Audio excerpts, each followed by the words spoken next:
হ্যাঁ পিঙ্কি বলো। এই শোনো, দেখো আমার মা বাবা আমাকে জোর করে বিয়ে দিয়ে দিচ্ছে। আমি তোমাকে অনেক ভালোবাসি। দেখো আমি তোমাকে ছাড়া কিন্তু বাঁচবো না, তুমি কিছু একটা করো। তুমি এলে কি করতে চাও? আরে আমিও তো তোমাকে অনেক ভালোবাসি। আর তোমার আজকে বিয়ে মানে আমি তো কিছুই শুনলাম না, কিছুই জানলাম না। আচ্ছা দাঁড়াও, আমি তোমার জন্য সবকিছু করতে রাজি আছি।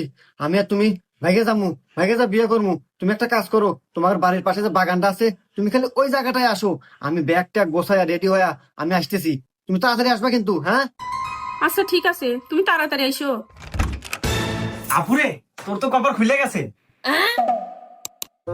কেন, কি হয়েছে রে?